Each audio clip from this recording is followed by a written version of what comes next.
সিরাজগঞ্জের রায়গঞ্জে শ্রেণীকক্ষ সংকটে ব্যাহত হচ্ছে করতোয়া উচ্চ বিদ্যালয়ের পাঠদান। স্কুলটি প্রতিষ্ঠার ২২ বছর পেরিয়ে গেলেও লাগেনি উন্নয়নের ছোঁয়া। জরাজীর্ণ টিন শেডে ঝুঁকি নিয়ে চলছে কার্যক্রম। তাই নতুন ভবন নির্মাণের দাবি শিক্ষার্থী ও শিক্ষকদের। এদিকে নতুন একাডেমিক ভবন নির্মাণে আশ্বাস দিয়েছেন উপজেলা শিক্ষা কর্মকর্তা। সিরাজগঞ্জের রায়গঞ্জ থেকে মোহাম্মদ মামুনুর রশিদের তথ্য ও চিত্রে ডেস্ক রিপোর্ট।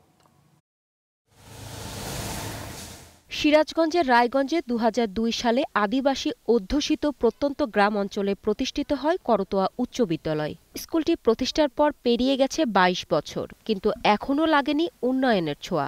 পুরানা টিনশেড, শ্রেণীকক্ষ সহ বিভিন্ন সংকট নিয়ে চলছে পাঠদান। এই প্রতিষ্ঠানটিতে শিক্ষার্থীর সংখ্যা ৫০০-র বেশি, অথচ শ্রেণীকক্ষের সংখ্যা কম। শুধু শ্রেণীকক্ষ নয়, মানসম্মত শিক্ষার জন্য আধুনিক সরঞ্জাম সহ একাডেমিক ভবন নির্মাণের দাবি শিক্ষার্থীদের। আমাদের এই বিদ্যালয়ে কোনো ভবন নেই সরকারি, তো এই কারণে আমাদের বিদ্যালয়ে অনেক ধরনের সমস্যা হচ্ছে। বিদ্যালয়ে কমন রুম নাই, অফিস রুম নেই, লাইব্রেরি নেই। স্কুলে ভবন না থাকায় আমাদের ক্লাস করতেও অসুবিধা হয়। সরকার যদি আমাদের বড় বিল্ডিং করে দেয় তাহলে আমাদের কোনো অসুবিধা হয় না।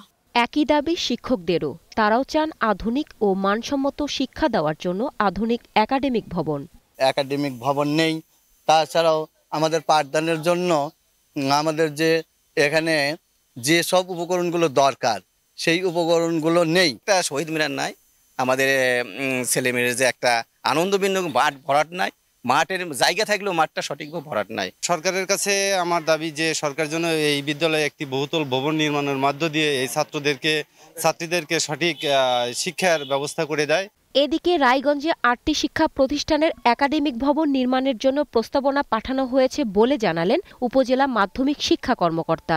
এই সমস্ত শিক্ষা প্রতিষ্ঠান এখান থেকে যে প্রস্তাবনা গেছে এটি মূলত অনুমোদন হবে এবং এই অর্থবছরেই আপনার ২৪-২৫ অর্থবছরেই আপনার কার্যক্রম শুরু হবে। শিক্ষার্থীদের শ্রেণী সংকটের কথা চিন্তা করে দ্রুত একাডেমিক ভবন নির্মাণের প্রয়োজনীয় ব্যবস্থা নেবে সংশ্লিষ্ট কর্তৃপক্ষ, এমনটাই প্রত্যাশা রায়গঞ্জবাসীর।